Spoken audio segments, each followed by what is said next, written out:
Hi, this is Shani, and I'm going to do a real quick review on the first family of hip hop. And shout out to Karan Roland. Hopefully, I'm saying it correctly because this person requested I do this review on this episode. This is episode 7, the episode before the season finale. So, let's get right into it. So, the episode is about the who's going to take over the business, who has the guts, the gusto, the talent to bring Sugar Hill back to the forefront in the music industry when it comes to hip hop.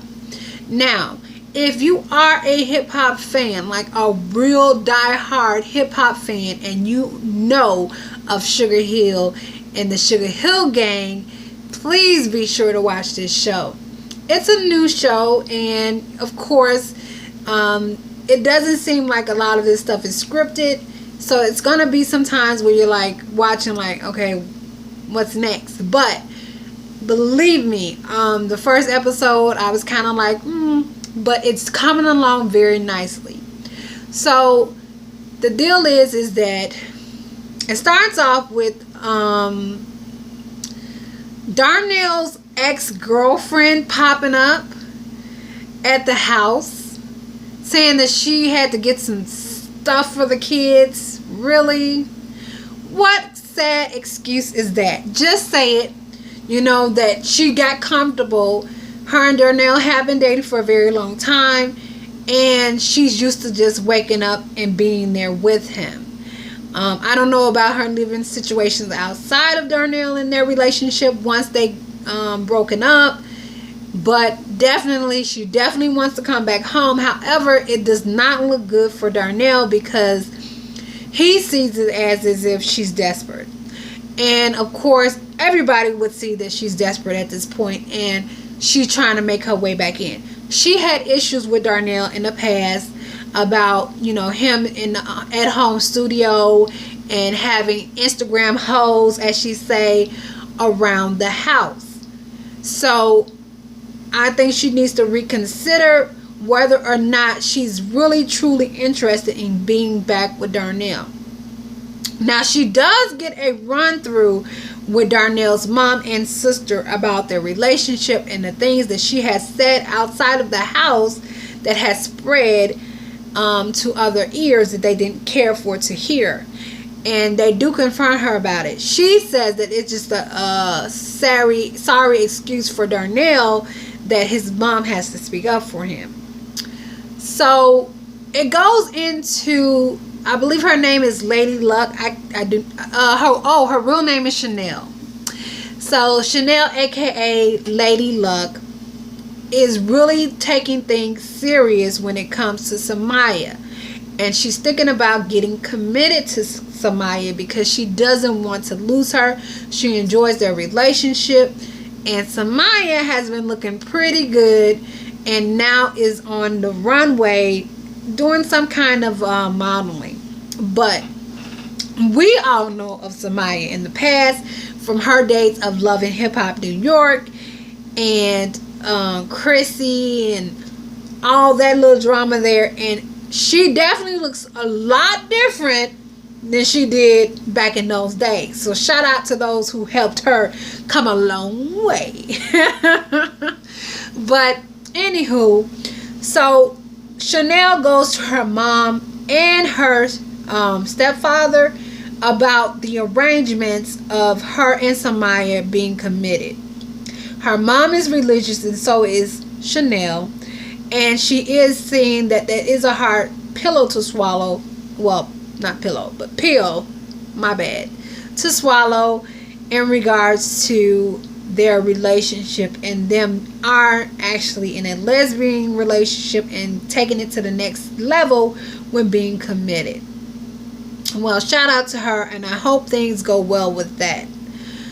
She does confess it to her stepfather. He's not too sure about it. He says, can't they just do that by themselves and, whatever. But best wishes to her in her relationship and being committed to Somya. I want to see if this is really, really real with Somya, because She's all been around hip hop. I'm surprised she's not trying to rap, but we'll have to wait and see. As for that, the show goes into a real deep issue about Leland, who is left to hold the throne of Sugar Hill, the record company, the artists, the everything. Since everybody around him, his brothers, his mother, his father, his uncles, and all of them have passed, now it's left for him to build the youth, the younger generation, to be successful and leave off in a good start from where he left off as far as the company. So his oldest son is in and out of trouble when it comes to the law. And I was surprised to hear, considering that, this is Sugar Hill and this is a record company, and, they have artists. They even had Lady Luck, Shanell's publishing money and rights, that the eldest son would be distributing drugs for the intent to sell and getting caught up in that. So I'm very surprised about that situation. But he does end up getting a year's service in prison for those things that he's done in regards to the law and trying to pursue his drug dealing career. So he gets a year. Now, I know every other day people are not as lucky as him and just get a year. So I hope that eventually he begins to learn his lesson and stay out of the streets, because it's not for him, especially if he keeps getting caught and going to prison, unless he likes going to prison. And that's a whole nother issue. So the season finale is up for grabs. Who will be the next to take on the throne of Sugar Hill? Can't wait to see and watch. I definitely am beginning to enjoy this show. And I do apologize for my frequent viewers of my reviews. I have been a little bit out lately in regards to traveling and being sick. So I really appreciate you being loyal to me and being patient. So I thank you so much. If you are not subscribed to me, please do subscribe. I will definitely give you a shout out and like and comment. Thank you so much for watching. Can't wait to see what's next. The show was definitely juicy and interesting. So I really do enjoy that Bravo picked this show up. Is it Bravo? Yes. I watch so many different networks. So thank you. Bye.